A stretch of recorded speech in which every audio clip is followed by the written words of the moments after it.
आदरणीय किसान मजदूर एवं युवा साथियों, हमारे देश के प्रधानमंत्री आदरणीय श्री नरेंद्र मोदी जी ने देश से हथियार बंद आतंक को खात्मे का संकल्प लिया था और हमारे केंद्रीय गृह मंत्री अमित शाह जी ने तो 2024 के अगस्त माह में समय सीमा निर्धारित कर दिया था कि 31 मार्च 26 तक देश से नक्सलवाद का खात्मा कर दिया जाएगा। आज हमारे छत्तीसगढ़ के बस्तर संभाग में उन्होंने करके दिखा दिया। नक्सली या तो सरेंडर किए या गिरफ्तार किए गए या बेमौत मारे गए। इसके लिए मैं केंद्रीय गृह मंत्री माननीय श्री शाह जी, छत्तीसगढ़ के गृह मंत्री माननीय विजय शर्मा जी, देश के सुरक्षा बल के कर्मचारी अधिकारी, छत्तीसगढ़ के पुलिस सुरक्षा बल के जवानों और बस्तर के आदिवासी भाइयों को बहुत बहुत बधाई देता हूँ। कभी कोई सपने में नहीं सोचा था कि 40 साल का ये हथियार बंद नक्सली का नेस्त नाबूद हो जाएगा, लेकिन हमारे आदरणीय प्रधानमंत्री जी ने ये कर दिखाया। ये देश के नेतृत्व की क्षमता के ऊपर निर्भर करता है कि वो देश में क्या चाहते हैं। अब आज उन्होंने करके दिखा दिया, इसलिए उनको ही बहुत बहुत बधाई देता हूँ।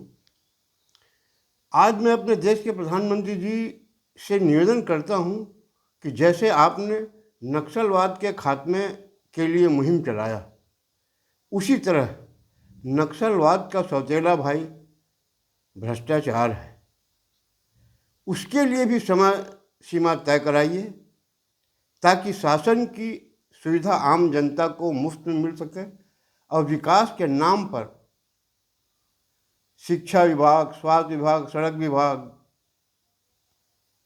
स्वास्थ्य विभाग में जो करोड़ों रुपए के घपले हो रहे हैं, इन घपलेबाजों को जेल के शिक्षों में भिजाने के लिए कड़े कानून बनाइए। वैसे आप तो देश को भारत को भ्रष्टाचार विहीन बनाना चाह रहे हैं,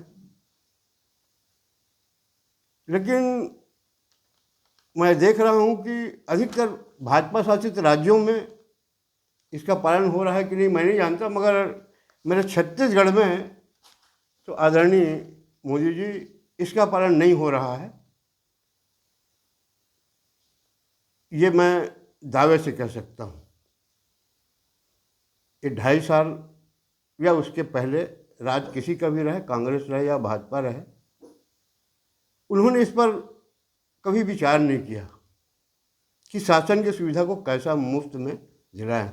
वैसे आपके प्रधानमंत्री बनने के बाद जो आपने सीधा बैंक में राशि भिजवा रहे हैं आम जनता के लिए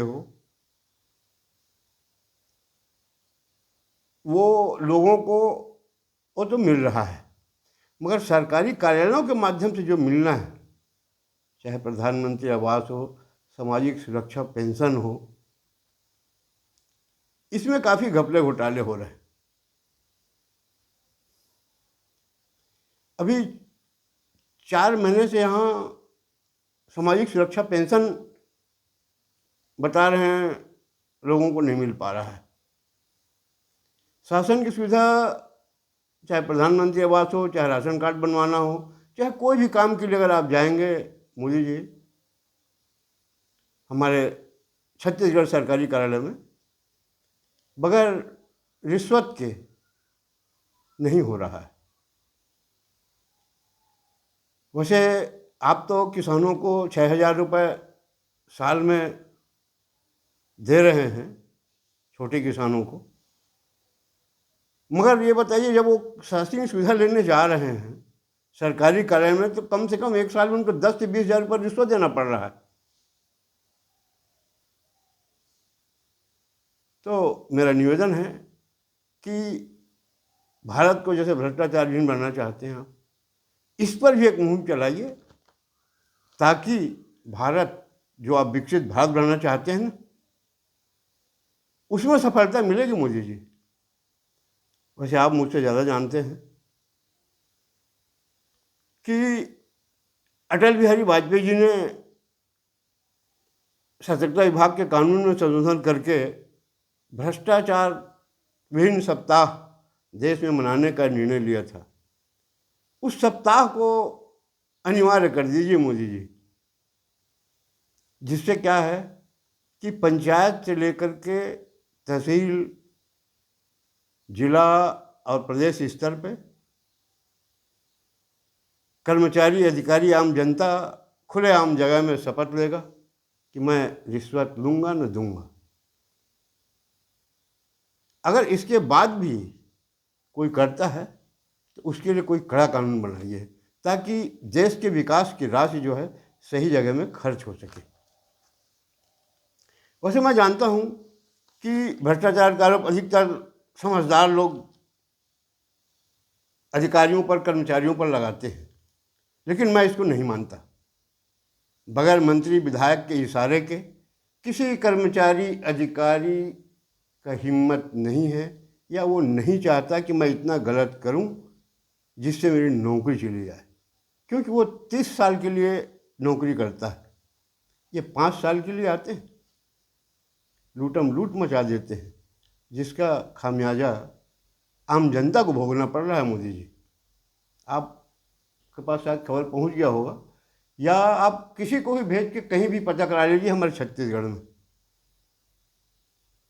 क्या परिस्थितियाँ है।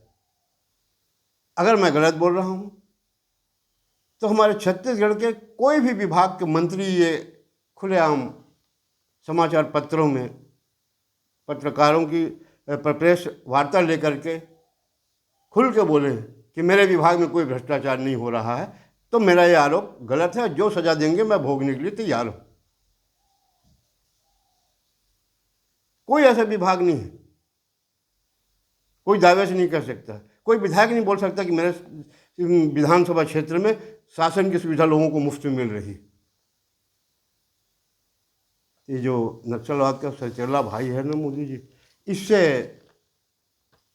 छत्तीसगढ़ की जनता कम से कम बहुत ज़्यादा परेशान है। इसके लिए कुछ उपाय करिए। वैसे हमारे प्रदेश की सरकार ने तो इस वर्ष हमको सिद्ध कर दिया है कि अगर भ्रष्टाचारी हैं, गलत करने वाले हैं, तो छत्तीसगढ़ के किसान ही हैं। धान खरीदी के मामले में मोदी जी शासन की पैसा बचत करने के लिए इन्होंने हमारे सीने में धान खरीदी का टोकन रखवा के फोटो खिंचवाया है, घर में तलाशी करवाया है। कई अधिकारी कई जगह जाके तो दबाव डाले कि नहीं, तुम धान मत बेचो, समर्पण कर दो। ये हमारे यहाँ सिर्फ किसानों को समझते हैं। आपको पता कर लीजिए, ये हमारे खुद बता देंगे यहाँ के जो मंत्री विधायक हैं, इन्होंने ऐसा व्यवस्था किया था कि नहीं। आज वही शासन, वही प्रशासन यहाँ रेत माफियाओं को, खनिज माफियाओं को खुल्लम खुल्ला छूट दे करके करोड़ों रुपए का अवैध काम करवा रही है। अगर एक नंबर में काम होता तो शासन को रॉयल्टी मिलती ना, उस पर नहीं है। आज विधायक सांसदों के मद का पैसे का काम कैसा हो रहा है, इसकी जांच करवा लीजिए ना, उसका समर्पण करवाइए। तो ये राम भक्त सरकार है मोदी जी। समय समय पर हमारे मंत्री बताते हैं कि अब राम राज्य आने वाला है। देखिए, राम राज्य को नाम बदनाम कर रहे हैं, खुद तो घपलेबाजी कर रहे हैं। क्या राम राज्य ऐसे ही था? एक भी लक्षण नहीं दिख रहा है। बल्कि वो तो पहले लोग बोलते थे कि जय श्री राम के नारा लगाने वाले लोग दिन में जय श्री राम कहते हैं, रात को 500 ग्राम कहते हैं। और हमारे सरकार ने तो छूट दे दिया, बंद दुकानों को खुलवा दिया, राम राम जपना पराया माल अपना करा दिया। इसमें रोक लगाइए मोदी जी, इनको भी ऐसा प्रशिक्षण दिलवाइए जिसमें कम से कम अयोध्या में राम मंदिर जो बना है उसका कुछ लक्षण दिखे कि राम भगवान के आने के बाद, मंदिर बनने के बाद, कम से कम जो अपने आप को हिंदू कहते हैं, हिंदुवादी कहते हैं, सनातनी कहते हैं, उनका लक्षण तो दिखे ना। तो मैं आपसे यही निवेदन कर रहा हूँ मोदी जी कि शासन की सुविधा को मुफ्त में दिलाने के लिए इन पर दबाव बनाएं। और एक बात और बता दूं मोदी जी, धान खरीदी के पहले, वैसे हमारे यहाँ सहकारिता के चुनाव 10 साल से नहीं हुआ है, कांग्रेस शासन में भी नहीं कराया गया, इस शासन में भी। धान खरीदी के पहले इन्होंने हर सहकारी समिति में अपना अध्यक्ष बनाया मोदी जी। वो अध्यक्ष क्या कर रहे थे?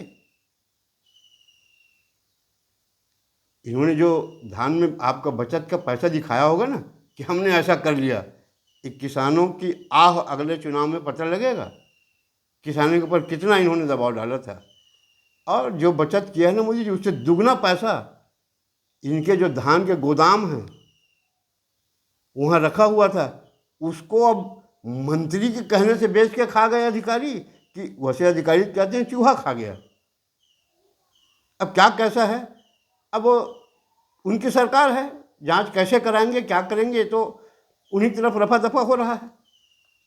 तो मेरा यही निवेदन था कि जैसे आपने नक्सलवाद को ख़त्म किया, तो उसके सौतेला भाई भ्रष्टाचार के लिए भी ध्यान दें तो ज़्यादा अच्छा रहता मोदी जी। अंत में अपने छत्तीसगढ़ के सीधे सरल पर बुद्धिया मुख्यमंत्री जी को सुझाव देता हूं कि बस्तर और सरगुजा संभाग में विभिन्न विभागों द्वारा जो विकास के नाम पर कांग्रेस और भाजपा शासन काल में घपले घोटाले हुए हैं, उसकी जांच कराइए। अब कितना घपला कांग्रेस शासन में हुआ, कितना भाजपा में हो रहा है, इसको भी उजागर करिए ना। नहीं तो नक्सली अभी तक तो नक्सली का था, वो तो आवाज़ आ रही है, सभी विभागों में वहाँ लूट खसोट चल रहा है। बस्तर संभाग में, सरगुजा संभाग में आदिवासियों के नाम से पैसे स्वीकृत किए जा रहे हैं और लूट खसोट मचा हुआ है।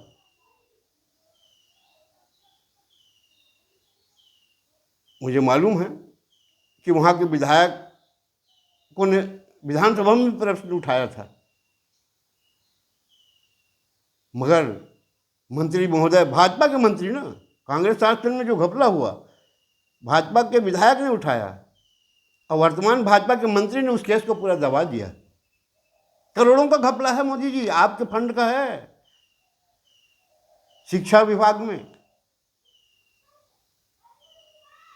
तो मैं चाहता हूं कि शासन की जो पैसा है उसका उपयोग सही हो, तभी विकसित भारत बन पाएगा। अगर भ्रष्टाचार में अगर नकल नहीं रखेंगे ना, आपने स्मार्ट सिटी बनाया, करोड़ों का घपला है, हमारे छत्तीसगढ़ में ही है। ये विकसित भारत बनाएंगे, विस्तृत बस्तर संभाग बनाएंगे, कह रहे हैं ना, ये वही हैं मुख में राम बगल में छुरी। तो इनके विचारों को बदलवाइए। नक्सलवाद को तो आपने ख़त्म कर दिया, नक्सली तो विकास नहीं होने दे रहे थे, ये तो विकास के नाम से पैसा खा रहे हैं। इनके विचार में नक्सल है, स्वीकृत करा देते हैं, परसेंट फिक्स कर लेते हैं, काम हो रहा है जो होना है। तो नक्सलवाद के विचार से इनकी मुक्ति दिलाइए, इनके विचारों को, घपले घोटाले करने वालों।